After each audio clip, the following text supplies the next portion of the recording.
अस्सलामुअलैकुम Pakistan and a very good morning to you. आप देख रहे हैं सुबह की सोच और मैं हूं गज़ल अशरफ और मेरे साथ तो हसनैन लियाकत आज है ही नहीं। आप सोच रहे होंगे कि आज हसनैन लियाकत कहाँ चले गए, क्यों नहीं आए। मैंने सोचा आज उनके बगैर ही शो करते हैं और मैं खुद आपको एंटरटेन करती हूँ, इंगेज करती हूँ और सुबह की सोच में बहुत सारे ज़बरदस्त सेगमेंट लेकर आई हूँ जो आपके साथ शेयर करना है। क्योंकि हसनैन हमेशा से एक शिकायत करते हैं कि गज़ल आप लेट आती हैं, आप ज़्यादा तैयार होती हैं और आज ये चीज़ ऑन एयर साबित हो गई है कि कौन लेट है और कौन मेरे साथ मौजूद नहीं है। और चूंकि उनकी कुछ प्रॉब्लम्स हो गई थी, रास्ते में वो फंस गए थे ट्रैफिक की वजह से। अभी थोड़ी देर बाद वो मुझे ज्वाइन कर लेंगे, मैं थोड़ा सा मजाक कर रही थी। लेकिन अब आपने उनसे पूछना है कि वो लेट क्यों है। और अब आप सब लोग जानते हैं कि मैं कितना टाइम लेती हूँ तैयार होने में और कितनी जल्दी ऑफिस भी आ जाती हूँ। और इसके साथ साथ आपका वीकेंड कैसा गुजरा है ये भी आपने मुझे बताना है। और आज है हैप्पी मंडे, क्योंकि आप सब लोग जानते हैं कि हम लोग वीकेंड के बाद आए हैं और वीकेंड के बाद एक नई एनर्जी होनी चाहिए, बल्कि इवन मैं ये कहूँगी कि आपके पास एक डबल एनर्जी होनी चाहिए। लेकिन आपका वीकेंड गुजरा कैसा है? मेरा तो बहुत ज़बरदस्त गुजरा है, क्योंकि गर्मी की शिद्दत बहुत ज़्यादा थी। लेकिन उसके बाद जो अब अचानक से रात को बारिश हुई, पता भी नहीं था कि इस तरह से आंधी तूफान बारिश और गर्मी का जोर एकदम से टूट जाएगा। लेकिन इस हवाले से भी आगे चलकर सेगमेंट में बात करेंगे कि मौसम की कंडीशंस, जो वेदर जो कंडीशंस है चेंज हो रही हैं, इसके पीछे वजह क्या है। इसके साथ साथ पॉलिटिकल इशूज़ पर भी बात करेंगे और फिर आपको बहुत ज़बरदस्त शख्सियात से भी मिलवाएंगे और आगे चलकर तमाम सेगमेंट्स डिस्कस करेंगे। सबसे पहला सेगमेंट आप सब लोग जानते हैं कि टाइम मुझे अब ज़ाया नहीं करना और अपनी सोशल स्टोरीज़ की जानिब बढ़ना है। तो सबसे पहले आपको मैं बताती हूँ कि भारत के खिलाफ तारीखी फतह शहरी ने नौमौलूद बच्ची का नाम मरसूमा रख दिया है। आपको पता है कि ये सूरह सफ़ की आयत भी है, बुनियानुल मरसूम, जो कि ऑपरेशन का आगाज़ किया गया था और कितना ज़बरदस्त तरीके से हमने इस ऑपरेशन में कामयाबी हासिल की है।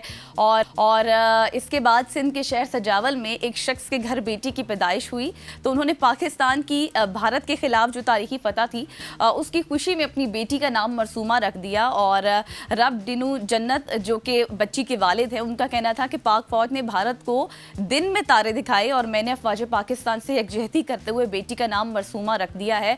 और इसके साथ साथ मतलब आप देखें कि सारी ज़िंदगी के लिए ये जब अपनी बेटी को पुकारेंगे तो उनको माइंड में जो है वो ये नाम याद रहेगा, ये जो शिकस्त है भारत की वो याद रहेगी।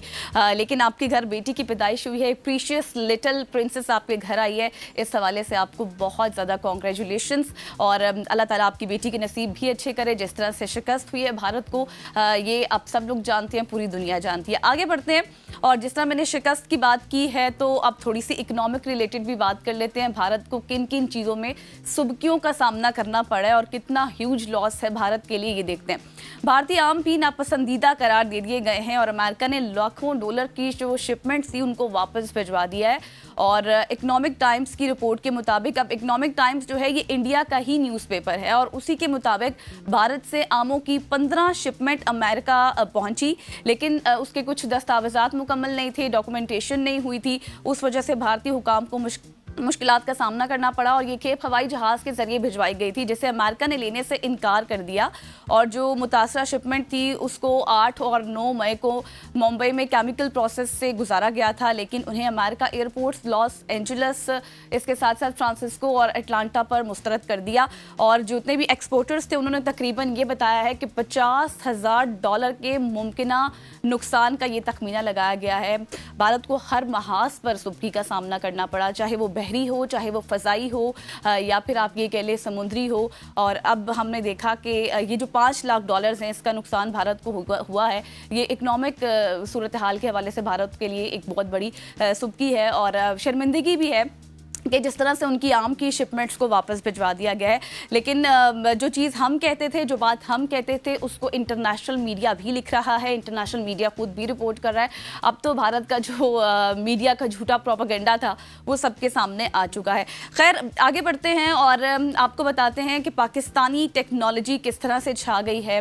वैसे तो हम बात करते हैं कि पाकिस्तान टेक्नोलॉजी की दुनिया में भी आगे बढ़ा है, लेकिन पाकिस्तान ने जदीद तरीन सहूलत से रास्ता एम्बुलेंस रिक्शा बना लिया है।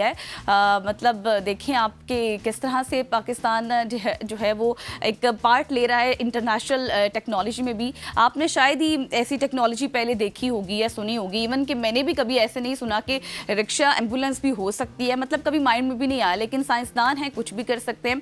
एक अहम बात यह है कि ये साइज़ में छोटी है ज़ाहिर है रिक्शा आपको पता है कि कितने साइज़ का होता है और हर जगह जो है वो इजीली मूव भी कर सकता है रश में भी।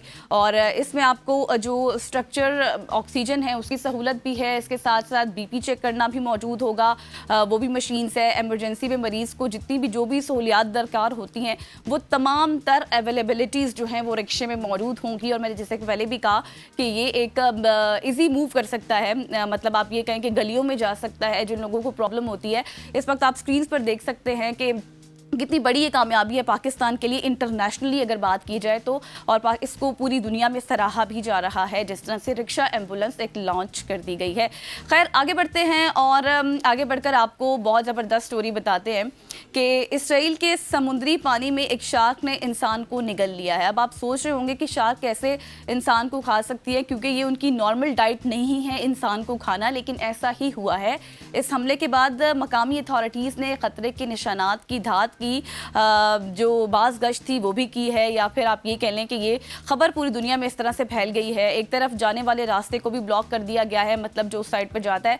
और माहिरीन का ये कहना है कि शार्क कभी भी इंसान पर हमला नहीं करती, जैसे कि मैंने पहले भी कहा कि ये उनकी नॉर्मल डाइट नहीं है। जब तक उसको कोई ख़तरा महसूस ना हो या फिर उसके आस पास मतलब ऐसा हो कि उसके इलाके में कोई आ ना जाए, कोई अननोन पर्सन ना आ जाए और उसको लगे कि भाई ये मेरे लिए ख़तरा साबित हो सकता है, तब तक वो किसी को भी नुकसान नहीं पहुंचाती। उनकी नॉर्मल डाइट में फिशेस होती हैं या फिर दीगर खाना होता है, लेकिन अब उसने इंसान को खाया तो उसके पीछे ज़ाहिर है उसको पहले से ये अलर्ट मिल गया होगा या फिर हो गई होगी वो अलर्ट के वो मेरे लिए ख़तरा साबित हो सकता है, और उसने इंसान को खा लिया। और ये खबर इस वक्त पूरी दुनिया में तेज़ी से वायरल हो रही है और आपको बताने का मकसद भी यही है कि उस साइड के तमाम तर रास्ते जो हैं वो इस वक्त ब्लॉक कर दिए गए हैं। और ये एक अपनी नोयत की आप ये कहें कि इस तरह की खबर है जो हमने पहले कभी नहीं सुनी है। अब मैं आपको लिए चलती हूँ मैक्सिको, जहाँ से मैं आपको खबर दूंगी कि एक पुल किस तरह से टकराया है और कितने लोगों की हलाकत हुई है। क्योंकि मैं बात करती शार्क की, समुद्र के पानी की, तो मैंने सोचा कि आपको इसी तरह से इसी न्यूज़ से रिलेटेड एक मिलती जुलती खबर भी दे दूँ। फेमस न्यूज़ ये है कि मैक्सिको की बहरिया का तरबीती जहाज़ न्यूयॉर्क के ब्रुकलिन पुल से टकरा गया और हादसे में 2 अफराद हलाक हो गए। हादसे में 19 जख्मी होने वालों में 3 की हालत इस वक्त तशवीशनाक बताई जा रही है। और जहाज़ का जो ऊपर का हिस्सा है वो ब्रुकलिन बुर्ज से टकराया। तरबीती जहाज़ जो था वो जब बुर्ज से टकराया तो टकराने के बाद अपना जो सफ़र था उसने जारी नहीं रखा, और ऊपर एक ब्रिज बना हुआ था और ब्रिज के नीचे जहाज़ था, और जब वो ब्रिज के साथ जहाज़ टकराया तो फिर उसने मज़ीद अपना सफ़र जारी नहीं रखा, जिस वजह से लोग ज़ख्मी भी हुए। और मैक्सिको, बहरिया और मकामी हुकाम सूरत हाल का इस वक्त जायज़ा भी ले रहे हैं कि मज़ीद कितनी हलाकतों की इत्तलात हैं या फिर कितनी इस वक्त जो है वो डेड बॉडीज़ वहाँ पर मौजूद हैं। तमाम तर जिस तरह से जो भी हालात होंगी, जैसे जैसे इन्फॉर्मेशन आएगी वो आपके साथ शेयर करेंगे। इस वक्त आप स्क्रीन पर देख सकते हैं कि किस तरह से वहाँ पर एक बड़ी तादाद में लोग ये नज़ारा देख भी रहे थे, लेकिन जब वो ब्रिज के साथ टकराया है जहाज़ तो मज़ीद उसने अपना सफ़र जारी नहीं रखा। ज़ाहिर है वो कुछ इस तरह से टेक्निकल इशूज़ हो जाते हैं तो वो मज़ीद आगे नहीं चल सका, जिस वजह से लोगों की हलाकतें भी हुई हैं। बट लेट्स सी कि सब कुछ ठीक हो, जो इन्फॉर्मेशन हमारे तक पहुँचेगी हम आप तक भी पहुँचाएंगे। आगे आपको मैं लिए चलती हूँ जर्मनी, जहाँ पर एक नई टेक्नोलॉजी को मुतारिफ करवा दिया गया है। और वो टेक्नोलॉजी क्या है, जो बारिश के पानी को खुद ब खुद आप ये कहें कि खुले हुए सुराखों की मरम्मत के लिए इस्तेमाल कर सकता है। और ये एक जदीद टेक्नोलॉजी है, कंक्रीट के अंदर मादनी कैप्सूल्स को शामिल करती है और बारिश के पानी के अंदर आप ये कहें कि जिस तरह से मैंने आपको कहा ना कि वो कनेक्ट हो जाती है बिल्कुल, और छोटे सुराखों को सील करती है और बारिश के पानी को इस्तेमाल करके उनको बड़े गड्ढे बनाने से भी रोकती है। और देखभाल की लागत तो तकरीबन आप ये कहें कि 40% कर देती है और हाईवे की उम्र भी बढ़ जाती है। जर्मनी इसको मुसलसल टेस्ट कर रहा है और देख रहा है कि हाईवेज पर अमल दरामद भी जारी है या फिर नहीं, और दूसरे ममालिक के लिए एक मिसाल भी कायम हो रही है ताकि वो भी बेहतरीन इंफ्रास्ट्रक्चर के लिए हल तलाश कर सकें। और ये एक आप ये कहें कि एक सिग्निफिकेंट अमल है, एक ग्राउंड ब्रेकिंग न्यूज़ है जो आपके साथ हम शेयर कर रहे हैं। इससे ये होगा कि इन्वायरमेंटल इशूज़ भी कम हो जाएंगे, इस तरह के जितने भी आप होते हैं, क्योंकि क्लाइमेट चेंज आपको पता है कि एक पूरी दुनिया का मसला है। और जब बारिशें होती हैं, जब हमें पता भी नहीं होता, प्रेडिक्शंस होती हैं नहीं होती, तो उसके बाद हम देखते हैं कि जब इस तरह की टेक्नोलॉजी को मुतारिफ करवाया जाता है तो ये इंसानी सेहत के ऊपर कितना इम्पैक्ट करती हैं, उसके लिए कितना हेल्पफुल होती हैं, ये देखना बहुत ज़्यादा इंपॉर्टेंट होता है। और इसी हवाले से ये टेक्नोलॉजी अब मुतारिफ़ कराई गई है, बल्कि अब इसको मज़ीद टेस्ट भी किया जा रहा है कि किस तरह से ये इंपॉर्टेंट होगी। ये था हमारा सोशल स्टोरीज़ का सेगमेंट, और उम्मीद करती हूँ कि आपको पसंद आया होगा, क्योंकि आज ज़बरदस्ती स्टोरीज़ थी, कुछ टेक्नोलॉजी से रिलेटेड और कुछ इस तरह की थी जो कि बहुत अननोन सी थी। तो मैंने आपके साथ शेयर की, और शेयर करने का मकसद भी ये था कि जब मैं इतनी हैरान हुई तो आप लोग भी हैरान हो जाएं। ब्रेक के बाद वापस आएंगे, स्टे विद अस।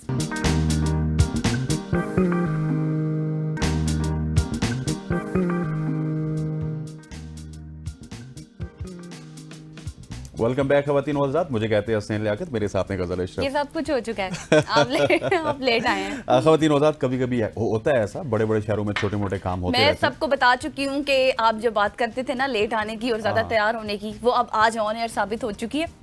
मेरा वैसे आपके साथ सालों का रिश्ता है, मैं ऑडियंस की बात कर रहा हूँ, और कभी भी आपने मुझे लेट नहीं देखा होगा। आज पहली दफा हुआ ये कि मेरे घर वाले घर में मौजूद नहीं थे, वो आउट स्टेशन है, तो इस वजह से अलार्म मैंने लगाया था, लेकिन रात को आपको पता है 1:30 बजे मैं स्टेडियम से वापस आया, तो बहुत सारी चीजें बैक एंड पे चल रही थी।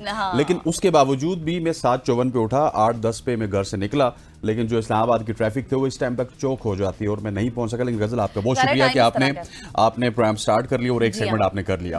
खवातीन औज़ात, आगे बढ़ते हैं और मौसम की बात करते हैं। इस मौसम की जो कि अंगड़ाइयां लेता हुआ रात को अगर बात की जाए, इस्लामाबाद में शदीद गर्मी के बाद मौसम ने करवट बदली है, और मौसम की इस सूरत हाल में माहौल काफ़ी हमें खुशगवार नजर आता है। जहां मौसम खुशगवार हुआ, वहीं बहुत सारी जगहों पर बड़े हमें तूफान भी नजर आए। बारिश के बायस मुतअद्दिद जो जगह थी हमें चहचहाती भी नजर आई, और जब तूफान आया तो उसके बाद बहुत सारी जगह हमें ऊपर नीचे भी नजर आई हैं। 40 प्लस का टेम्परेचर, और उसके बाद अचानक से बारिश, और प्रेडिक्शन भी इसकी नहीं थी। इसी हवाले से हमारे साथ मौजूद है जवाद नेमन साहब ने मैं ज्वाइन किया। Thank you so much for joining us. Jawad, से पहले तो ये बताएं कि ये जो वेदर चेंजिंग कंडीशंस हम देख रहे हैं, धूप इतनी ज्यादा होती है, गर्मी की शिद्दत इतनी ज्यादा है, पूरे मुल्क में जोर पकड़ा हुआ है गर्मी की शिद्दत ने, गर्मी की लपेट में है सब लोग।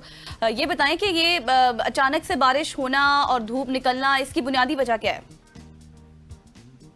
जी गजल, बहुत शुक्रिया। देखिए, बेसिकली आपको पता होगा कि पिछले कई दिनों से जो है वो मुल्क के बड़े हिस्से में काफी शदीद गर्मी की लहर का सिलसिला जारी है। बिल्कुल। और इसी हीट वेव की वजह से जो है वो खुसूसी तौर पर जो पंजाब और सिंध के इलाके हैं, यहाँ पर शदीद गर्मी का सिलसिला है।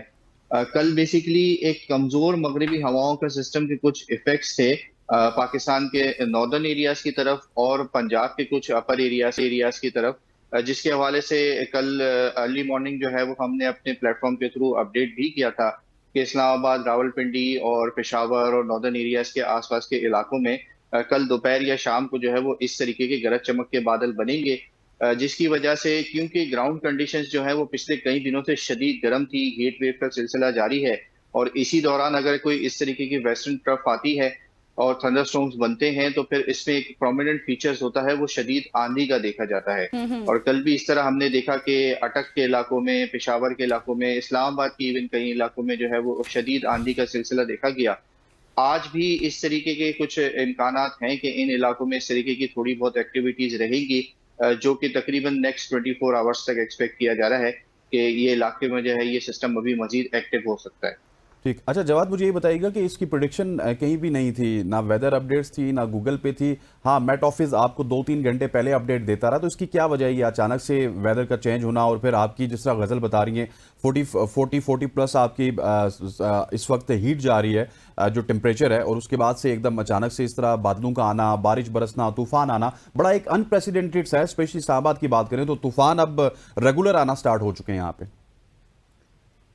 जी हसन भाई, देखें, बेसिकली ये जो वेस्टर्न डिस्टर्बेंस था ये प्रॉपरली जो है वो 20 तारीख के बाद से आना था, लेकिन कुछ इस तरीके की अर्ली इसकी जो है वो स्टेजेस थी, अर्ली ट्रफिंग थी, जो कि अफगानिस्तान और इसके आसपास के इलाकों से एक्सटेंड होकर पाकिस्तान के नॉर्दर्न एरियाज और अपर पंजाब के एरियाज को उसने कुछ हद तक कवर किया था। परसों रात में जब हम थोड़ा बहुत एनालिसिस कर रहे थे तो हमें इस तरीके की डिस्टर्बेंस नजर आई थी, और यही वजह थी कि हमने कल अपने प्लेटफॉर्म के थ्रू जो है वो कल दोपहर में इस तरीके की अपडेट दी थी कि ये इलाके जो है वो एक्टिव हो सकते हैं और यहाँ पर इस तरीके की आंधी का सिलसिला होगा। और जिस तरह आपने बताया कि शदीद गर्मी थी, 40 प्लस के जब ग्राउंड कंडीशंस होती हैं तो मामूली सी भी कोई डिस्टर्बेंस होती है, कोई थंडरस्टॉर्म्स वगैरह बनते हैं, तो उसमें ये प्रोमिनेंट फीचर्स होता है कि शदीद आंधी का सिलसिला होता है। और फिर क्योंकि वेस्टर्न डिस्टर्बेंस था, मगरिबी हवाओं का इन्फ्लुएंस था, तो कुछ इलाकों में जो है वो हल्की फुल्की ज़ाराबारी होना भी जो है वो इस तरीके के शदीद मौसम में जो है वो हो जाती है, इस तरीके की डिस्टर्बेंस बनती है जब तो। अच्छा जवाद मेमन साहब, मुझे ये बताएं, अब थोड़ा सा आगे बढ़ते हैं, ये प्रेडिक्शंस के हवाले से तो आप बात करें, मूनसून की क्या अपडेट्स हैं और कब तक ये सिलसिला आ सकता है पाकिस्तान में? देखिए, मानसून के हवाले से इस वक्त जो है वो मानसून की अपडेट्स यही है कि इसका सफर जो है वो Andaman Nicobar island, bay of Bengal में जो है वो ऑलरेडी शुरू हो चुका है। सही। और अब तक की जो ताज़ा तरीन अपडेट्स यही नजर आ रही हैं कि ये अपने मामूल से जो है वो तकरीबन 7 से 10 दिन जो है वो आगे चल रहा है। श्रीलंका के काफी सारे इलाकों को ये कवर कर चुका है, जो कि ये इसने अमूमन जो ऐसा होता है कि अभी मजीद 7 से 10 दिन होते हैं, मई का आखिरी हफ्ता होता है जब इन इलाकों तक मानसून पहुंचता है। लेकिन इस दफा जो है ये अपने मामूल से काफी ज्यादा आगे चल रहा है। उम्मीद इस बात की है कि अगर इसी तरीके से अपने ट्रैक पे चलता रहा तो पाकिस्तान में भी जो है ये मामूल की तारीखों से कुछ पहले आ सकता है, इसके असरात आना शुरू हो सकते हैं, जो कि तकरीबन जून का आखिरी वीक बनता है। लेकिन फिलहाल अभी तकरीबन 1 महीना बाकी है, इसमें काफी सारी जो है वो वेदर पैटर्न्स आते हैं, वेदर सिस्टम्स आते हैं।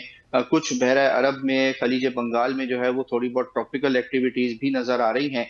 फिलहाल ये कंफर्म नहीं है, मजीद 3, 4, 5 दिन लगेंगे। अगर इस तरीके की कोई ट्रॉपिकल एक्टिविटीज होती हैं तो फिर इसके एडवांस में जो है वो कुछ हद तक डिले भी देखने में आ सकता है। ओवरऑल अगर पाकिस्तान में मानसून के हवाले से अगर देखा जाए तो यही नजर आ रहा है इस वक्त जो ग्लोबल पैटर्न्स चल रहे हैं, जो सी सरफेस टेम्परेचर हैं, कि पाकिस्तान में इस साल खुसूसी तौर पर जो जुनूब मशरिकी सिंध और सिंध के जो साहिली इलाके हैं इंक्लूडिंग शहर कराची, यहाँ पर मामूल या मामूल से कुछ हद तक ज्यादा बारिशें हो सकती हैं। ठीक हो गया जवाद साहब, thank you so much for joining us. Jawad Memon हमारे साथ मौजूद थे जो कि मौसम के हवाले से बता रहे थे, और अब गजल के फेवरेट सेगमेंट से बात जी हाँ, अब आगे बढ़ते हैं और आपको बताते हैं, जैसे कि हमने बहुत बात की, मतलब आप ये कहें कि जिस तरह से जंग शुरू हुई हमने जीती, इससे ज़्यादा खूबसूरत लम्हा या फिर वक्त कोई भी नहीं हो सकता। और पाकिस्तान और भारत के दरमियान अमेरिका की सालिसी में होने वाले सीज फायर को आज तकरीबन 10 रोज़ गुजर चुके हैं, और इस पता के बाद पाकिस्तान में आप ये कहें कि जश्न जो है वो खुशी और इत्मीनान का समा है। लेकिन भारत को इस मुख्तसर जंग में फ़ौज और सिफारती और आप ये कहें कि बयानिए के इस महाज पर जिस शर्मिंदगी का सामना है, उसमें भारत में एक तनाव का माहौल भी है। और जिस तरह से चीन पाकिस्तान आप देख रहे हैं कि उनकी दोस्ती में जिस तरह से मज़ीद हम ये कह सकते हैं, तवक्को कर सकते हैं कि मज़ीद हमारी दोस्ती जो है वो बेहतर हो रही है, और DF-14 जो है वो अब चाइना पाकिस्तान को देने जा रहा है। खैर, ये तमाम सूरत हाल है जिस पर हम बात करने वाले हैं। ओवरऑल सिचुएशन के ऊपर गहरी नज़र रखते हैं। शौकत पराचा साहब सीनियर एनालिस्ट भी हैं और एंकर पर्सन भी हैं। बहुत शुक्रिया सर आपके वक्त के लिए। सबसे पहले शौकत पराचा साहब ये बताएं कि जिस तरह से हमने भारत को मुंह की खानी पड़ी, जिस तरह से हमने भारत को बताया कि क्या होता है दखल अंदाजी करना, दरअंदाजी करना, इस पर जिस तरह से अब हम देख रहे हैं पूरी दुनिया में शर्मिंदगी का सामना करना पड़ा है भारत को, ओवरऑल सिचुएशन को आप कैसे देख रहे हैं? यकीनी तौर पर इस जंग जो 6-7 मई की रात से लेकर 10 मई तक रही, इसमें पाकिस्तान ने एक क्लियर विक्ट्री हासिल की है हर लिहाज से। वो अगर बयानिए की बात हो कि पहलगाम के बाद जो कुछ भारत कहता रहा, पूरी दुनिया ने उसको कबूल नहीं किया, एक्सेप्ट नहीं किया, और ना ही भारत ने कोई उनको एविडेंस यानी कोई शवाहिद पेश किए। फिर जब बाकायदा जंग हुई, जिस रात राफेल और इधर से J-10C और हमारे JF थंडर सामने आए, दुनिया ने उनकी बात या उनका दावा नहीं माना। वो कह रहे थे कि हमने पता नहीं कोई F-16 गिराया। F-16 शुरू ही यहाँ से फ्लाई ही नहीं किया, इस जंग में F-16 को शामिल नहीं किया गया, तो आप कैसे गिराएंगे? ऐसे ही है। लेकिन जो पाकिस्तान ने कहा कि राफेल गिरे हैं, मिग गिरा है और SU कोई गिरा है, वो दुनिया ने राफेल का भी एक्सेप्ट किया, फिगर का भी एक्सेप्ट किया। और उसके बाद जो जंग सीज फायर हुई, उसके बाद भी पाकिस्तान का पर्सपेक्टिव माना जा रहा है। मसलन कश्मीर के हवाले से अगर सदर डोनाल्ड ट्रंप एक बार नहीं, 2 बार नहीं, 3 बार नहीं, 4 बार नहीं, बार बार कहें कि मैं कश्मीर का मसला हल कराऊंगा, तो यही तो पाकिस्तान 70 सालों से कहता है। तो लिहाजा ये एक कॉम्प्रिहेंसिव विक्ट्री है पाकिस्तान ऑन ऑल फ्रंट्स। और अब डार साहब जो है नायब वजीर आजम व वजीर खारजा वो चीन रवाना हो गए हैं, और चीन में वो चीनी क़यादत के साथ इसी क्राइसिस के हवाले से, इसी जंग के हवाले से वो बातचीत करेंगे। पाकिस्तान का रखेंगे उनके सामने, क्योंकि चीन ने वाज़ेह तौर पर, कुछ तो होता है ना कि के छुपे तरीके से सपोर्ट दी जाए, चीन उन 3 ममालिक में शामिल है जिसने पाकिस्तान को ओपनली दुनिया के सामने सबको बताकर सपोर्ट किया, और जिन तैयारों की वजह से राफेल गिरे वो भी चीन और पाकिस्तान के इस तामन का मजहर है। लिहाजा ये आज पहुंच जाएंगे शाम तक, कल मुलाकातें होंगी, परसों अफगानिस्तान, पाकिस्तान और चाइना का सह अफ्रीकी वज़ारती वज़ीर ख़ारजा का इजलास होगा। तो बुनियादी तौर पर एजेंडा यही है। ठीक। अच्छा प्राज साहब, मुझे ये बताइएगा कि जंग तो हो चुकी है, जिस तरह गजल ने बताया कि 10 दिन भी अब उसको खत्म होने को हुए चाहते हैं, लेकिन उसके बावजूद भी आप देखिए कि पाकिस्तान इस वक्त सेलिब्रेट कर रहा है। पाकिस्तान में अगर क्रिकेट ग्राउंड्स में है तो कल आर्मी चीफ आए, उसके बाद एयर चीफ आए, अगले दिन अब नेवल चीफ आएंगे, वहां पे सेलिब्रेशन हो रही है। तो जंग के माहौल को हम तो सेलिब्रेट कर रहे हैं, इंडिया में अभी तक सफ़े मातम है, लेकिन हमें प्लस पॉइंट ये मिला प्राज साहब कि हमारी आर्म फोर्सेज, उनको आवाम पसंद कर रही है। अब वो जो पॉलिटिकल इंस्टेबिलिटी थी हमारे मुल्क में किसी हद तक खत्म होती हुई नजर आ रही है, लोग बहुत ज्यादा पोलराइज हो चुके थे, वो चीजें खत्म हो रही हैं। इसका कितना ज्यादा पॉजिटिव इंपैक्ट देख रहे हैं आप? पाकिस्तान की रियासत हो, पाकिस्तान की हुकूमत हो, पाकिस्तान के लोग हों, हम अमन को सेलिब्रेट कर रहे हैं। बिल्कुल। ये जंग फौरी थी, मेरे ख्याल में तो 6 और 7 की रात जो पाकिस्तान ने उनके जहाज गिराए, पाकिस्तान ने वो जंग उसी रात जीत ली थी। ये जो 10 के वाकयात थे, ये उधर से भी अपने लोगों के सामने, अपने अवाम के सामने डोमेस्टिक कंजम्पशन के लिए उन्होंने मिसाइल शिजाइल मारे, और हमारी तरफ से भी फिर जवारवाई में पूरी इस ईस्टर्न पट्टी पर, हमारे ईस्टर्न पट्टी उनकी वेस्टर्न बन गई, उस पे पूरे जितने भी इंफ्रास्ट्रक्चर था डिफेंस का वो पाकिस्तान ने उड़ा के रख दिया। तो उसकी बुनियादी वजह यही थी कि 6 और 7 की दरमियानी रात जो सिस्टम जैम किया, उनके जहाज नहीं आ सके, वो जो अग्रेसिव कम्बैट फॉर्मेशन करके आ रहे थे, उनके 70 के करीब जहाज थे, 40 हमारे इधर थे, तो इस फॉर्मेशन में उनको शिकस्त हुई। उसके बाद वो सामने उठ नहीं सके। लिहाजा जो हम सेलिब्रेट कर रहे हैं, आर्मी चीफ आए पिंडी स्टेडियम में, यही वो जगह है जहां भारत ने मिसाइल मारा। तो चाह रहा था कि पाकिस्तान में इस तरह का लोगों को एंजॉयमेंट की फैसिलिटी देने वाले इवेंट को खराब किया जाए। और एक और बात भी करूं, ये नूर खान एयरबेस पर भी इंडिया ने एक मिसाइल मारा, और आज नायब वज़ीर आज़म व वज़ीर ख़ारजा इसहाक़ डार उसी नूर खान एयरबेस से चीन के लिए रवाना हुए। तो बुनियादी तौर पर तो सेलिब्रेशन है, जिसमें ऑब्वियसली एयर पाकिस्तान की एयर फोर्स ने वो कारनामा सर अंजाम दिया जिसको दुनिया भर का मीडिया बयान कर रहा है, जिसको दुनिया भर के जो वॉर फोर्सेज हैं उसमें शामिल रखा जाएगा कि एक कॉम्बैट था 1 आवर का, अराउंड 57-58 मिनट का, और उसमें किस तरह से पाकिस्तान ने डिस्ट्रॉय किया उनका जो भी उनका डिजाइन था। सिर्फ जहाज नहीं, बिल्कुल ऐसी है। शौकत प्राज साहब, वक्त हमारे पास कम है। प्राज साहब, thank you so much for joining us. Senior analyst Shaukat Praj साहब हमारे साथ मौजूद थे, खवातीन औजार, जो कि इस वक्त पाक बागी के हवाले से बात कर रहे थे और जंग के बाद की सूरत हाल के हवाले से बात कर रहे थे। यहाँ पे वक्त को चाहता है एक शॉर्ट सी कमर्शियल ब्रेक का ब्रेक लेते हैं, वापस आते हैं। स्टे विद अस।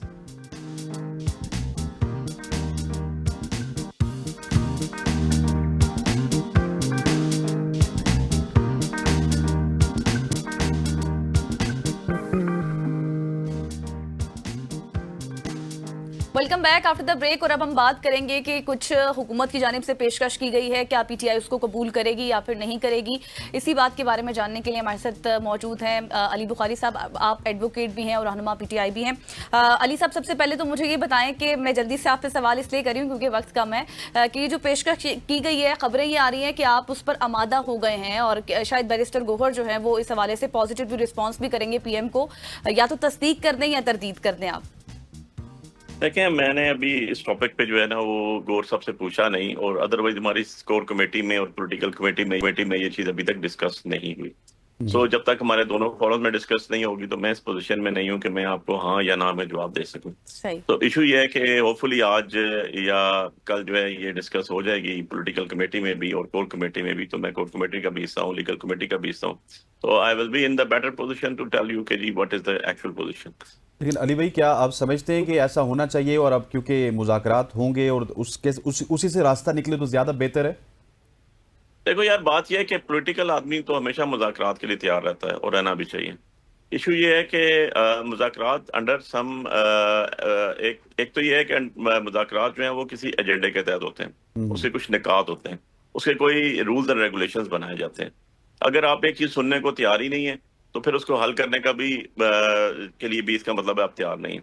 सो जब एक चीज कोई पॉइंट ऑफ डिस्प्यूट है, उस पॉइंट ऑफ डिस्प्यूट को रिजॉल्व करने के लिए ये मैंडेटरी रिक्वायरमेंट होती है कि आप टेबल पे बैठे और अंडर द सम एजेंडा बैठे और उसके कोई पॉइंट्स हों जो टेबल किए जाएं कि ये हमारे पॉइंट्स हैं, ये इसको एसओपीज हैं, ये इसके जो हैं इसके तहत हम यूं चलेंगे और इसको हम लेकर जाएंगे। कुछ सुनेंगे, कुछ सुनाएंगे, तभी जाके चीजें तय होती है ना। मुखालफों से भी दुश्मनों से भी नेगोशिएशन होती है, इंडिया से हमारी बार हो या हम इंडिया से भी जो है अभी नेगोशिएशन कर रहे हैं। सो द थिंग इज कि ये सारी चीजें जब साथ साथ चलती रहती हैं तो नेगोशिएशन करना एक पॉलिटिकल अमल है। मैं कहता हूं कि पॉलिटिशियंस को नेगोशिएशन ही करनी चाहिए, उनका राइट है। पॉलिटिशियंस का पीसफुल प्रोटेस्ट करना राइट है, उनको किसी चीज का एजिटेट करना राइट है। अपोजिशन का एक अपना प्लेटफॉर्म है, एक अपना दायरा कार है, एक अपना दायरा इख्तियार है। और अब ये सारी चीजें जो है ऑब्वियसली बैठ के तय होंगी, पता चलेगा हुकूमत की तरफ से पेशकश क्या आई भी है या नहीं, खाली रूमर्स है। और उसके बाद उसके ऊपर हमारा रिप्लाई जो आएगा डेफिनेटली वो हमारी कोर कमेटी, हमारी लीगल कमेटी इमरान खान साहब से डिस्कस होगी, उसके बाद आ जाएगी। अच्छा अली भाई मुझे ये बताएं कि जिस तरह से अभी आप एक बात कर रहे थे ना, कोई एजेंडा होता है, एक तो आपका मेन पॉइंट है कि खान साहब की रिहाई, इसके अलावा अगर बातचीत होती है तो पीटीआई की क्या शराइत होंगी? देखिए नहीं, हमारा तो बड़े सिंपल सी चीज है, कोई लंबी चौड़ी तो चीज है नहीं उसमें। देखो गजल इमरान खान साहब की लड़ाई, इमरान खान साहब की रिहाई, उनके साथ जो है इमरान खान साहब के साथ जितने हमारे टॉप लीडरशिप है उनकी रिहाई, जितने जाली फर्जी और पोलिटिकली मोटिवेटेड केसेस है, ये मैं I am speaking for my self, ये मैं अपने जो मेरे अपने जरिए बात कर रहा हूँ कि जितने पॉलिटिकल मोटिवेटेड केसेस बनाए हुए हैं वो सारे के सारे खत्म करें जो पॉलिटिकली मोटिवेटेड है। मैं आपके सामने बैठा हूँ, 17 FIR है मेरे पे यार, मैंने कौन सा बैंक डकैती कर दी? एक FIR, एक दरखास्त दी थी जब से मैंने इलेक्शन लड़ने से पहले मेरे ऊपर थ्रू आउट द लाइफ, और अब दहशतगर्दी के पर्चे ही पर्चे हैं। सो इशू ये है कि सारे पॉलिटिकली मोटिवेटेड लोग हैं ना। आप लोगों को भी पता है इस्लामाबाद से इलेक्शन जीत के बाहर बैठे हुए हैं 50-50 हज़ार वोट से, और सबको पता है कि यार प्रोफेशनली वकील है हमारा, तो और कोई वे ऑफ क्या कहते हैं ब्रेड एंड बटर ही नहीं है इसके अलावा। तो हमने तो सारी जिंदगी यहाँ ही काम किया, यहाँ ही स्कूल किया, यहाँ ही एजुकेशन ली, यहाँ ही कॉलेज गए, यहाँ ही यूनिवर्सिटीज गए, तो इस शहर से बाहर तो गए नहीं हम। और नेटिव आदमी हूँ, मेरा तो गांव भी है, तो मुझे तो सारा नस्ल दर नस्ल लोग जानते हैं। सो इशू ये है कि आपने पॉलिटिकली मोटिवेटेड केसेस के अंदर सबको इन्वॉल्व करके रख दिया। शाह महमूद कुरैशी साहब जेल में, बेचारे को हार्ट का इशू हुआ है, ये जिंदा हॉस्पिटल, महमूद रशीद जेल में, डॉक्टर साहब जेल में, चीमा साहब जेल में, मतलब ठीक हो गया बुखारी साहब, got your point sir, thank you so much for joining अस। आप जो है हमारे साथ सुबह की सोच में मौजूद थे खबत अली बुखारी साहब की, आपने बातें सुनी। यहाँ पे वक्त हो जाता है एक शॉर्ट सी कमर्शियल ब्रेक का, न्यूज ब्रेक का।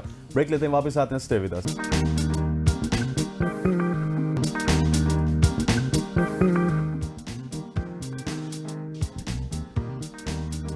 वेलकम बैक खवातीन वज़ात। अब एक बार फिर क्रिकेट की बात होगी, और गजल हमेशा से कहती है कि हंसने जब क्रिकेट का सेगमेंट आता है तो आप में एक एनर्जी आ जाती है। तो उसकी वजह यह है कि मेरी पुरानी बीट है, मेरा पुराना ये एक शौक है, तो इस वजह से ये खुशी आई जाती है। खवातीन वज़ात, तारीखी शारजा क्रिकेट ग्राउंड की अगर बात की जाए तो उसमें एक बार फिर क्रिकेट का मेला सजने जा रहा है। इस मरतबा ये मैदान टेप बॉल क्रिकेट के लिए सजेगा, और इसकी इंफरादियत यह है कि इस टेप बॉल क्रिकेट के मेले में शोरा आफाक इंटरनेशनल क्रिकेटर्स टेप बॉल के माहिर क्रिकेटर्स के साथ एक्शन में होंगे। शारजा इंटरनेशनल क्रिकेट स्टेडियम में 23 मई को टेप बॉल क्रिकेट का सबसे बड़ा इवेंट SPL मुनक्कद होगा। लेजेंड्स और इंटरनेशनल स्टार्स क्रिकेट एक्शन में होंगे। स्मार्ट यूनियन प्रीमियर लीग का मेला एक रोज सजेगा। इस एक रोजा लीग में 8 टीमें मैदान में उतरेंगी, और पाकिस्तान, श्रीलंका और साउथ अफ्रीका 20 से जायद यहाँ से क्रिकेटर्स इसमें शरीक होंगे। और स्टेडियम की रौनक बढ़ाने के लिए पाकिस्तान के मारूफ क्रिकेटर्स भी मौजूद होंगे, जिसमें शाहिद खान आफरीदी, इंतजाम उल हक, मुश्ताक अहमद, मोहम्मद हफीज, सईद अजमल, कामरान अकमल, इमरान नज़ीर, सोहेल तनवीर, शर्जील खान, नोमान अली, उमर गुल, सलमान बट, उमर अकमल। जबकि साउथ अफ्रीका से इमरान ताहिर, श्रीलंका से तिलकरत्ने दिलशान, अफगानिस्तान से मोहम्मद नबी, और इसी के साथ साथ कई मशहूर स्टार्स जिनमें तैमूर मिर्जा टेप बॉल के स्टार हैं, फाद मियां चन्नू, कादिर कश्मीर, ये तमाम तर प्लेयर इन एक्शन में होंगे। और ये मुकाबले आप देख सकते हैं RAR स्पोर्ट्स में, और हमारे साथ मौजूद हैं आप सबकी जानी पहचानी शख्सियत। उस जमाने में T20 क्रिकेट का इतना उरूज नहीं था गजल, लेकिन ये जब खेलते थे तो लगता था कि ये T20 क्रिकेट ही खेल रहे हैं। मैं बात कर रहा हूँ इमरान नज़ीर साहब की, साबिक टेस्ट क्रिकेटर हमारे साथ मौजूद हैं।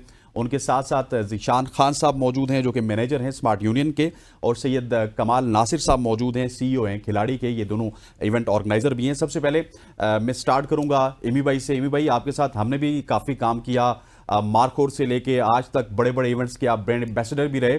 सर, कैसा देख रहे हैं एसपीएल को और इस तमाम तर इवेंट को जो कि शारजा में सजने जा रहे हैं? वेल अस्सलाम, थैंक यू वेरी मच। और शान भाई अस्सलाम वालेकुम और सब पाकिस्तान के साथ को सलाम। और यार एक असलैन ये एक बड़ा एक तो निशान भाई जो है वो बहुत क्रिकेट के जो बहुत ज़्यादा शौकीन है और बहुत ज़्यादा फॉलोअर है क्रिकेट के, और इनका एक पैशन था कि मैं एक ऐसा कोई इवेंट करवाऊँ जिसमें सब स्टार्स को मैं जमा करूँ। और लास्ट टाइम भी इन्होंने इस टाइप का एक इवेंट करवाया था एसपीएल और स्मार्ट यूनियन प्रीमियर लीग, और इस दफ़ा जो है उससे ज़्यादा बड़ा करने जा रहे हैं। लास्ट टाइम आई थिंक मेरे ख्याल में अराउंड कोई 8 से 10 इंटरनेशनल स्टार्स थे, और इसमें तो खैर काफ़ी ज़्यादा अब स्टार्स हैं। और इसमें आपके टेप बॉल के बहुत ज़्यादा क्रिकेटर हैं जो बहुत फेमस है, लाइक तनूर मिर्ज़ा या अदर्स, कोई आपने 2-3 नाम और लिए हैं। तो ये एक बहुत एक मज़े का इवेंट है, और इंशाल्लाह एज ए क्रिकेटर और एज ए आप कह सकते हैं पाकिस्तानी, या हम लोग इस टाइप का जो इवेंट जिस तरह का इन्होंने मुनक़्क़द किया है शारजाह में, और इसको हम कोशिश करेंगे कि इंशाल्लाह इसको और बड़ा करें नेक्स्ट आने वाले मैचेस में। ये तो खैर इवेंट है ही बड़ा, लेकिन इसके बाद जो होने जा रहा है हो सकता है कि ये प्लेटफॉर्म सेट हो जाए। जिस तरह की आप ने देखा होगा क्रिकेट टेबल स्पेशली बहुत सारी डिफरेंट टूर्नामेंट्स होते हैं, लेकिन आई थिंक तो ये एक ऐसा इवेंट मुझे नज़र आ रहा है कि आने वाले में टाइम पे ये शारजाह में ये क्रिकेटर्स जितने भी लेजेंड्स हैं उनको, और जितने भी टेबल के लेजेंड्स हैं उनको लेके इस टाइप की एक लीग टाइप आप समझ सकते हैं कि ये शुरू होने जा रही है, और ये आने वाले टाइम पे ये एवरी ईयर्स आई थिंक तो मेरे ख्याल में होती रहेगी। बिल्कुल सही हो गया। अच्छा निशान साहब, जिस तरह से इमरान ने कहा कि एक बहुत ज़बरदस्त इवेंट होने वाला है, ये आप कुछ बताइएगा हमारे नाजरीन के लिए इस इवेंट के हवाले से। एसपीएल में नाजरीन को क्या कुछ देखने को मिल सकता है, क्या डिटेल्स हैं इस हवाले से?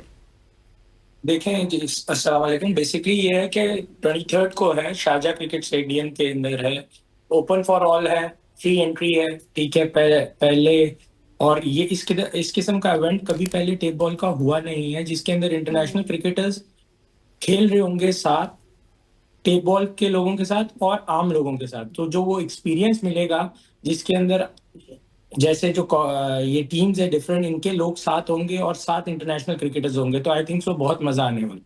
ठीक। और कमाल साहब, आप ये बताइएगा कि कितना ज़्यादा बूस्ट मिलेगा इस टेप बॉल क्रिकेट को आपके इस इवेंट से, क्योंकि बड़े बड़े इंटरनेशनल स्टार्स भी आप बुला रहे हैं माशाल्लाह। एमी भाई खुद भी आएंगे, इंजी भाई आएंगे, बहुत सारे और प्लेयर आएंगे, सुफियान मुकीम की मैंने सुना है वो भी इसमें शिरकत कर रहे हैं। जी अस्सलाम वालेकुम। बेसिकली जी मैं और इंजमाम भाई दोनों खिलाड़ी को लीड कर रहे हैं, और पिछले 3 साल से पाकिस्तान के अंदर स्पोर्ट्स डेवलपमेंट पे काफ़ी काम कर रहे हैं। तो ज़ीशान भाई के साथ जो हमारा कोलैबोरेशन हुआ है फॉर एसपीएल, उसका मकसद ही यही था कि पाकिस्तान से जितने भी खिलाड़ी हैं इंटरनेशनल लेवल के, उनको जोड़ा जाए, और जो इनका सीज़न 1 था उससे बेहतरीन सीज़न 2 को प्रिपेयर किया जाए। टेप बॉल एक ऐसी क्रिकेट है जो बेसिकली हर बंदे की एक्सेस में है, हर बंदा खेलना चाहता है। लेकिन जैसे ज़ीशान साहब ने कहा कि इंटरनेशनल लेवल पे इंटरनेशनल प्लेयर्स के साथ एक इंटरनेशनल क्रिकेट स्टेडियम में जिस वक्त वो अम्यूजमेंट आएगी, तो डेफिनेटली ये लोगों के लिए एक एंटरटेनमेंट का हिस्सा बनेगी। फिर दूसरा, हमने कॉन्सर्ट अरेंज कर रखा है जो कि इवेंट से पहले होगा, ताकि दोबारा लोग आए, फैमिली से साथ आए और इस एंटरटेनमेंट को एंजॉय करें। और इंजमाम भाई की वजह से हमें काफ़ी अप्रोच मिली काफ़ी प्लेयर्स को, जैसे शाहिद खान अफरीदी हैं, और बड़े नाम हैं, मुश्ताक अहमद हैं, दिलशान हैं, इमरान नज़ीर भाई हैं, सुहेल तनवीर हैं। तो ये जो काफ़ी बड़ा एक मेला हम सजाने में कामयाब हुए, इसमें खिलाड़ी का पर्सपेक्टिव ये था कि एसपीएल सीज़न 2 को बड़ा किया जाए और एक कोलैबोरेशन बिल्ड कीजिए, ताकि आने वाले टाइम के अंदर लोग इसको एंजॉय करें, और ये हर साल ये मेला जो है वो मुनक्किद होना शुरू हो। एक और चीज मैं ऐड करना चाहूंगा कि हमने इसके बीच में एक और चीज रखी हुई है कि फाइनल से पहले एक लेजेंड्स का आपस में मैच होगा, ओह जबरदस्त। जिसमें टेप बॉल और लेजेंड्स मिक्स होके इकट्ठे एक मैच वो होगा, तो वो भी बहुत ज्यादा अच्छा होना चाहिए मेरे ख्याल में। बिल्कुल ऐसे ही। सही हो गया। अच्छा इमरान, ये तो हमने जान लिया कि ये खेल तफरी से भरपूर होने वाला है और जिस तरह से बता भी रहे हैं आप लोग, लेकिन ये बताएं कि टेप बॉल क्रिकेट से किस तरह से पाकिस्तान के क्रिकेट को हम फायदा पहुंचा सकते हैं, आप क्या समझते हैं?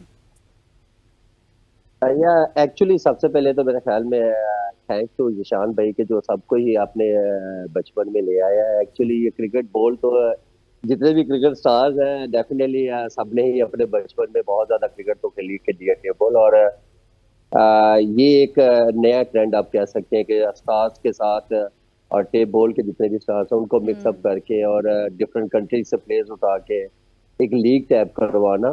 बहुत सारी आपने लीग से टेप बॉल होती तो देखी है, जी। लेकिन ये टोटली डिफरेंट इस वजह से बिकॉज इसमें बहुत सारे क्रिकेट स्टार्स लेजेंड्स आप कह लें जो हमारे मुल्क के स्टार्स हैं वो पार्टिसिपेट कर रहे हैं और मिक्सअप होके जिस तरह अभी निशान भाई ने कहा है कि सब आपस में लेजेंड जितने भी हैं उनका भी एक होपफुली 3 से 4 ओवर का एक ऐसा मैच होगा जो लोगों को एक अलग से इंटरटेनमेंट मिलेगी।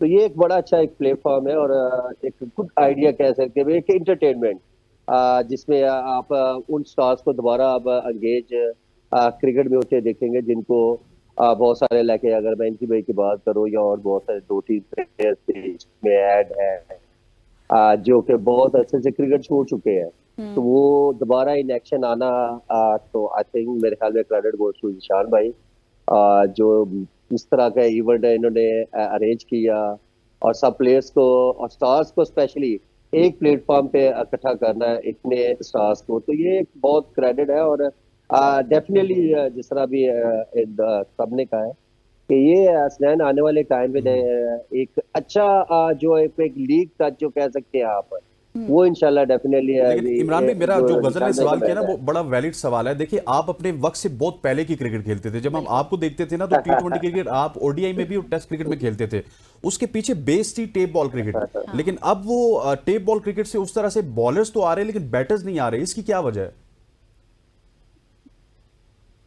यार देखिए डेफिनेटली आप अर्ली ऑन सबने ही टेप बॉल से ही शुरू किया क्रिकेट और हाँ जरूर देखिए मेहनत एक ऐसी चीज है, आपके साथ भी तो टाइम इतना स्पेंड किया है इस्लामाबाद आपने भी जो क्रिकेट देखी हुई है और अभी देख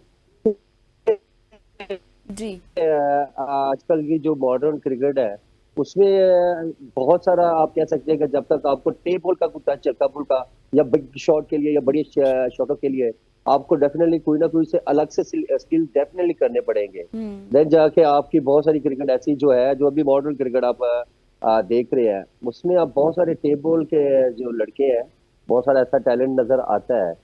वो उसकी वजह भी यही है क्योंकि अब हर आदमी 20 ओवर की क्रिकेट को ही ज्यादा तरजीह दे रहा है। सही हो गया। अच्छा जिशान साहब मुझे ये बताएं कि क्या अब इस इवेंट को सालाना बुनियादों पर भी करवाया जा सकता है या फिर करवाया जाएगा, ऐसी भी कोई सोच है?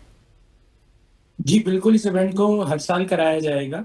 ठीक है, हमने लास्ट इवेंट जो सितंबर में किया था तो लेकिन हमने डिसाइड कर लिया था कि सेकंड सीजन हम लाएंगे और अब ये इसको एक जो बात हुई कि खिलाड़ी के साथ हमारी जो एसोसिएशन हुई, इंजी भाई उसमें आए, इंजमाम भाई जो आए, उसके साथ जो हमें बूस्ट मिला और जितना बड़ा हम इसको कर सके और तो इंशाल्लाह अब ये हर साल होगा। ठीक हो गया। और कामिल साहब मुझे ये बताइएगा कि जिस तरह इंजी भाई इस इवेंट को एक किस्म का आपके थ्रू ऑर्गेनाइज भी कर रहे हैं, ये कितना ज्यादा बूस्ट है टेप बॉल के क्रिकेटर्स के लिए कि वो इंटरनेशनल क्रिकेटर्स के साथ खेलेंगे और स्पेशली इंजी भाई जब गेम में तो ये सालाना बुनियादों पर जिस तरह गजल कह रही है इसने तो बहुत ग्रो होना है। जी देखें ये जो लेजेंड्स हैं हमारे ये डेफिनेटली एक सोर्स ऑफ इंस्पिरेशन तो है हमारी नई जनरेशन के लिए।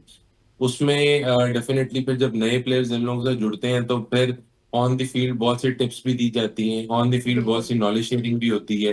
सो एब्सोल्युटली उनका इधर होना और उनका डग आउट शेयर करना और दूसरे प्लेयर्स का डग आउट शेयर करना डेफिनेटली वैल्यू तो ऐड करेगा बाकी सारे प्लेयर्स के लिए और देखने वालों के लिए भी, बिकॉज डेफिनेटली इस चीज का बड़ा इम्पैक्ट होता है जब आप अपने फेवरेट प्लेयर्स को ऑन द फील्ड देखते हैं। सो वो दोबारा से एक बूस्ट जो है ना उन लोगों के अंदर आती है खेलने के लिए। So I believe it will be very favorable one for all the nation. अच्छा, मैं आप तीनों से एक आखिरी सवाल करूंगा। इमरान भाई, स्टार्टिंग फ्रॉम यू, क्या पैगाम देंगे जो लोग एसपीएल को देखना चाहते हैं और जो लोग इसको खेलना चाहते हैं, और उसके बाद फिर कामिल और जिशान आप कुछ कहना चाहें तो?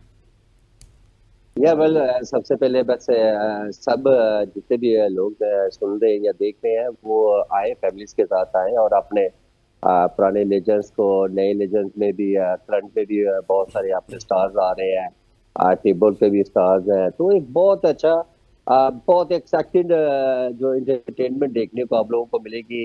एक ही प्लेटफॉर्म पे इतने एक साथ इकट्ठे स्टार्स आपको देखने में, खेलने में, और बहुत सारे सिक्सेस, इस टाइप की चीजें, और बॉलिंग में, तो एक साथ में बहुत एक एंटरटेनमेंट मजा है। आप आए, फैमिलीज के साथ आए, और जिस तरह इन्होंने कहा कि एक इवेंट भी रखा हुआ है और एक गुड एंटरटेनमेंट है, फैमिली एंटरटेनमेंट आप कह सकते हैं। 3-4-5-6 घंटे की जो आप एंजॉय कर सकते हैं, एक पूरा 50 आवर्स का पढ़ने का मजा ले सकते हैं। और विंटेज तो क्रिकेट विश भी यू देख वेरी सकते ऑल हैं, द इमरान बेस्ट। नजीर और के छक्के भी देख सकते हैं आप, ऐसे ही है एमी भाई? ऑफ कोर्स हसनैन भाई, क्यों नहीं जरूर, इंशाल्लाह। बिल्कुल। कामिल भाई और जिशान भाई, आप कोई कमेंट करना चाहेंगे? जी बस बेसिकली जो हम यही कहते हैं, सब लोग वहाँ पे आए, और जो नहीं आ सकते वो इंशाल्लाह आर्या स्पोर्ट्स पेज की हाइलाइट्स देख सकेंगे 48 आवर्स के बाद इंशाल्लाह। और इसको बस अपडेट्स देखते रहे आप।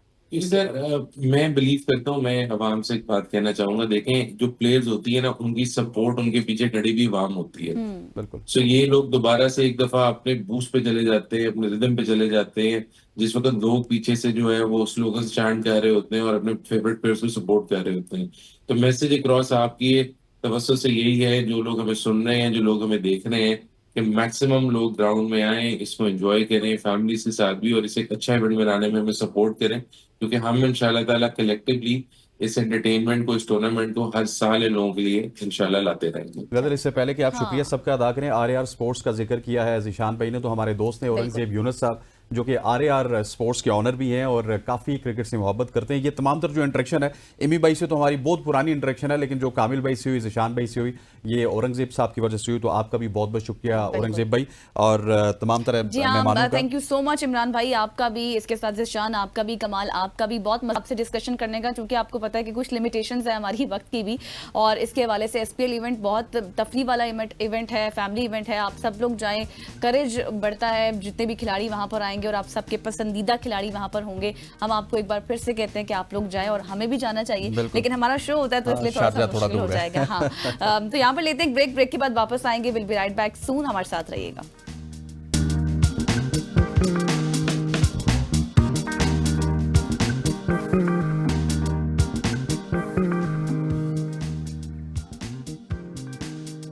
Welcome back after the break. और हमेशा से हम ये बात करते हैं कि पाकिस्तान में टैलेंट की कमी नहीं है, और आज हमारे साथ एक ऐसी मेहमान मौजूद हैं जो हिम्मत की एक बड़ी मिसाल हैं, और कम उम्री में आपने ना सिर्फ चैलेंजेस का मुकाबला किया, उनका सामना किया, बल्कि हर चैलेंज के सामने डट कर कामयाबी भी हासिल की है। और कोयटा से हमारे साथ मौजूद हैं 25 साल मासूमा मुगल, जिन्होंने सीएसएस के इम्तिहान में कामयाबी हासिल करके कम उम्र तरीन असिस्टेंट कमिश्नर बनने का एजाज भी अपने नाम कर लिया है।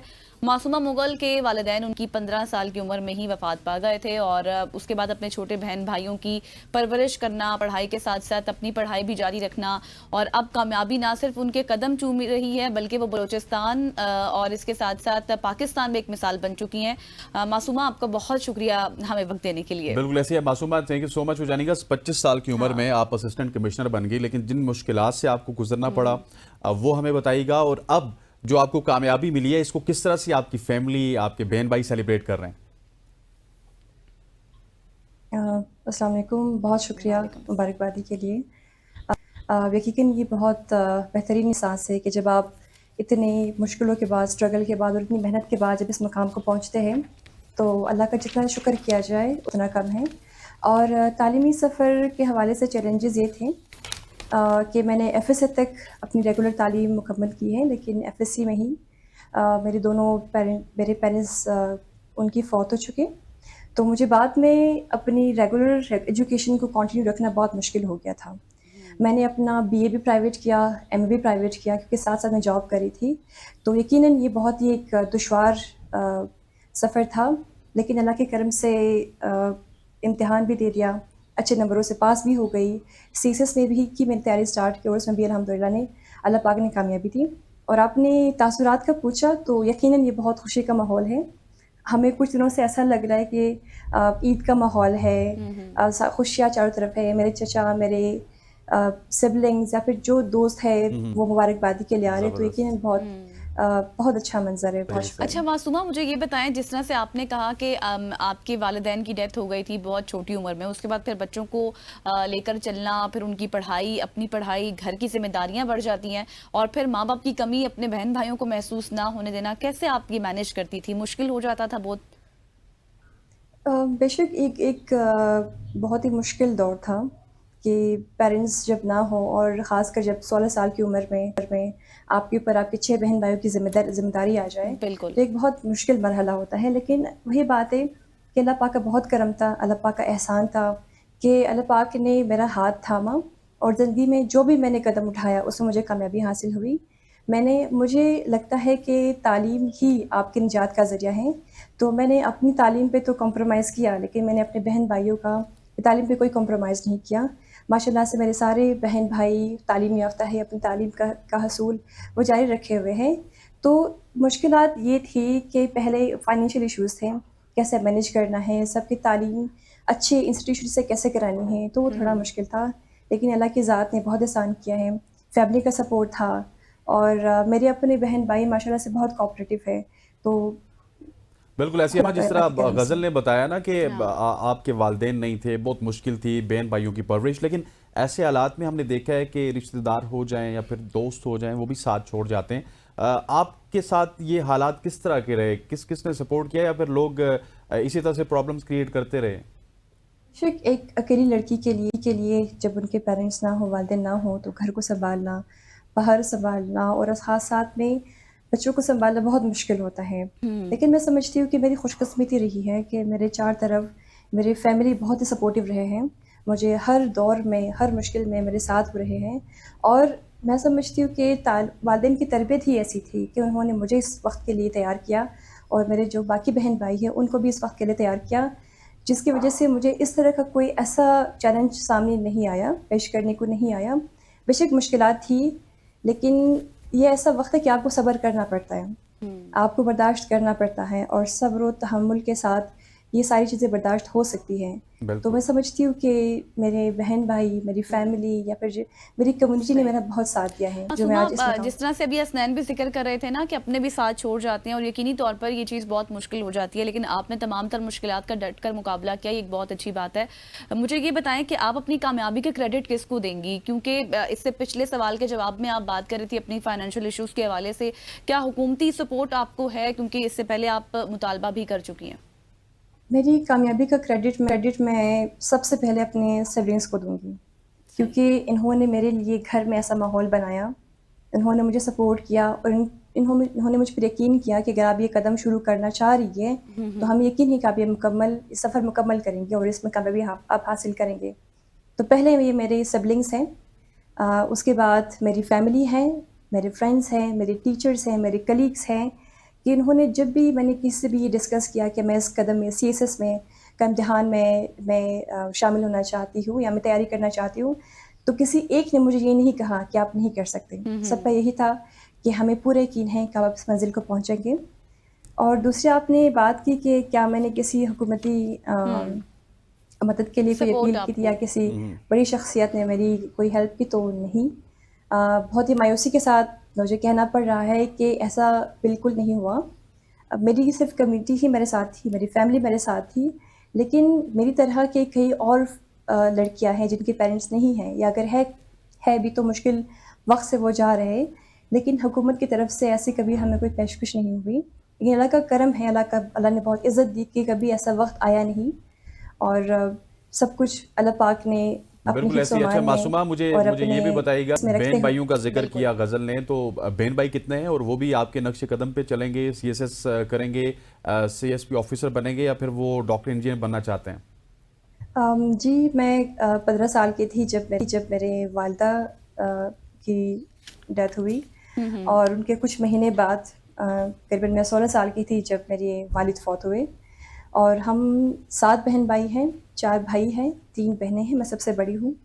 छोटा जो मेरा भाई था वो 2.5 साल का था जब वालिदा फौत हुई, और 3 साल का हुआ जब मेरे वालिद फौत हुई। तो मैं समझती हूँ कि उन्होंने हमेशा मुझे अपनी बाजी को, अपनी बहन को एक रोल मॉडल समझते हुए मुझे हमेशा फॉलो किया है। और जब वो अभी सबकी एक्साइटमेंट देख रहे हैं, सबकी खुशियाँ देख रहे हैं, तो वो बेशक चाहते कि हम इसी नेक्स्ट कदम पे आए। वो उन्होंने अभी से तैयारी स्टार्ट की हुई है कि हमने भी सीएसएस का इम्तिहान देना है और हमने भी सही, जब घर का माहौल हो तो यकीन तौर पर ऐसे ही होता है। अच्छा मासूमा, आखिरी सवाल आपसे करना चाहूँगी, मुझे ये बताएं कि अब कामयाबी के बाद आपके फ्यूचर प्लान्स क्या हैं, क्या गोल्स हैं, किस तरह से आप खिदमत करेंगी मुल्क की, अपने इलाके की? एक दिन की बात है कि मेरी एक कलीग थी मिस जुबैदा, वो ऑफिस नहीं आई, और जब वो कल वापस आई मैंने उनसे पूछा आप क्यों नहीं आई थी, तो उन्होंने कहा कि मैं सीएसएस का एग्ज़ाम दे रही हूँ। तब मैंने उनसे पूछा कि एग्ज़ाम क्या होता है, उन्होंने मुझे बताया, मुझे फिर समझ नहीं आया। उन्होंने कहा कि आप मिस बतूल असदी को जानती हैं? मैंने कहा हाँ। उन्होंने कहा कि ये इस एग्ज़ाम के थ्रू वो असिस्टेंट कमिश्नर बनी है। तो 2018 में पहले मुझे इस बात का पता चला कि सीएसएस का कोई एग्ज़ाम होता है, इसके थ्रू आप फेडरल सर्विसेज में आते हैं। लेकिन उस वक्त मेरी कोई डिग्री नहीं थी, मैंने बीए उसी साल किया, मास्टर्स मैंने कुछ साल बाद किया। तो मैंने अपनी असल तैयारी 2020 के बिल्कुल आखिर में शुरू की थी, जो मेरा पहला अटैम्प्ट था 2021 में, जिसमें कामयाबी मैं हासिल नहीं कर सकी, सिर्फ 2 नंबरों से इस्लामाबाद पे मैं रह गई थी। लेकिन 2023 में मैं फिर अपेयर हुई और अल्लाह के करम से कामयाबी हासिल हुई।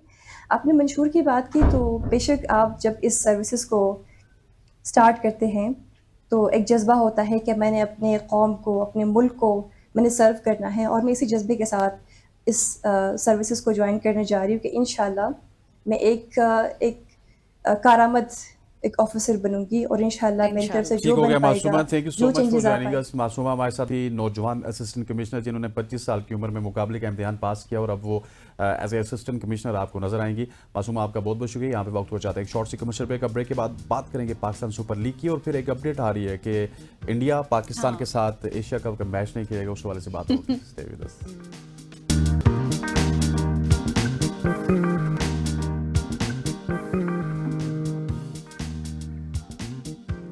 वेलकम बैक खवातीन वज़ात। अब हम बात करेंगे पाकिस्तान सुपर लीग की, जिसके आखिरी दिन चल रहे हैं और मुकाबले बड़े सख्त हैं। लेकिन अब जो टॉप 4 टीम्स हैं वो डन हो चुकी हैं। उसमें Quetta Gladiators, Islamabad United, Karachi Kings और लाहौर कलंदर की टीमें शामिल हैं। कल पेशावर ज़ल्मी दूसरा मैच भी हार गई, और एक दफ़ा फिर बाबर आजम को जो फैसला था, हालांकि मैंने उन्हें प्रेस कॉन्फ्रेंस में गजल सवाल भी किया कि आप क्यों 6 दफ़ा जो टीम पहले खेली है वही जीती है, आपने उसके बावजूद भी वो फैसला ना किया, तो दूसरे दिन भी उन्होंने वो फैसला नहीं किया।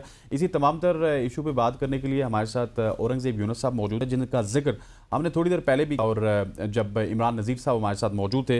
औरंगजेब, क्या वजह है पेशावर ज़ल्मी की टीम इतनी ख़राब परफॉर्मेंस, और फिर कोई टीम कॉम्बिनेशन भी नज़र नहीं आ रहा था, लग ही रहा था कि बस बाबर आजम, साइम अयूब और हारिस के गिर्द उनकी टीम घूम रही है। बॉलिंग उतनी अच्छी नहीं थी, टॉप क्लास के स्पिनर सुफियान मुकीम, मेहरान मुमताज़, आरिफ याकूब वहाँ पे मौजूद हैं, उनको मौका नहीं मिल रहा था। पेशावर ज़ल्मी करना क्या चाहती थी? देखिए, दुरुस्त कहा आपने, पेशावर ज़ल्मी की जो डिसीजन है ये तो किसी की समझ में नहीं है, और सुनने में ये आ रहा है कि इसमें बहुत ज़्यादा इन्वॉल्वमेंट जो है वो उनके कोच मोहम्मद अकरम की होती है, जो डायरेक्टर भी हैं। तो दुरुस्त कहा आपने, परसों का मैच आपने देखा होगा कि उनके 2 फास्ट बॉलरों को 120 से ज़्यादा रन पड़े 8 ओवर में, और एक आसिफ यकूब भी ऐसे थे जो थोड़े से इकोनॉमिकल रहे थे, और उनको ड्रॉप कर दिया। लग तो ये रहा था कि शायद सुफियान मुकीम या मेहरान मुमताज़ को आज खिलाएंगे, क्योंकि जिस तरह से फास्ट बॉलिंग की पिटाई हो रही थी, तो आसिफ याकूब को भी उन्होंने प्लेइंग अलाउंस से ड्रॉप कर दिया। तो ये तो किसी की समझ में भी नहीं आता कि वो किस तरह की क्रिकेट खेल रहे हैं। फिर टीकेसी को आपने बुलाया, गो के वो परफॉर्म नहीं कर रहे थे, लेकिन इतना बड़ा मैच, 13 ओवर का मैच है, आपको पता है कि 13 ओवर के मैच में अगर टारगेट 150 के करीब, कोई ज्यादा टारगेट नहीं था, मगर वही बात है, साइम अयूब और हारिस जब आउट हुए तो उसके बाद ये लग भी रहा था, बेशक बाबर आजम क्रीज पर भी रहते, तो बाबर आजम इस तरह के बैटर नहीं है कि वो 10-12 रन की जो एवरेज है वो उसको चेज कर सके। तो मुझे लगता है कि फैसले जो है, बेशक उन्होंने जो टीम चुनी थी वो भी अच्छी नहीं थी, जो सिलेक्शन थी 15 की वो भी अच्छी नहीं थी, लेकिन जो 11 मैदान में उतरते हैं वो भी हमने देखा कि उसमें भी अप्स और डाउन्स रहे हैं। जिस तरह आपने बात की सुफियान मुकीम की, जिस तरह आपकी मेहरान मुमताज की, आपको पिछली दफा याद होगा कि पहले 5 मैच मेहरान मुमताज जो है वो बेंच पे बैठे थे, और आखिरी 5 मैच जो उन्होंने खेले थे उसमें से 3 ऐसे थे जिनमें वो इम्पैक्ट प्लेयर थे, जिन्हें उन्होंने मैच विनिंग परफॉर्मेंस दी थी। तो इस दफा उनको एक मैच भी नहीं खिलाया गया। और हैरत की बात यह है कि पीएसएल की हिस्ट्री में पहली दफा हुआ है कि आप एक प्लेयर को रिटेन कर रहे हैं और उसको नो मैच बाहर बैठाते हैं, तो ये तो किसी को भी समझ नहीं है। बिल्कुल सही हो गया। अच्छा औरंगजेब साहब, मुझे ये भी बताएं कि मुल्तान सुल्तान्स को क्या हो गया, सिर्फ पूरे टूर्नामेंट में एक ही मैच जीते और अब तो रिजवान की कप्तानी पर भी बहुत सारे सवालात उठ रहे हैं।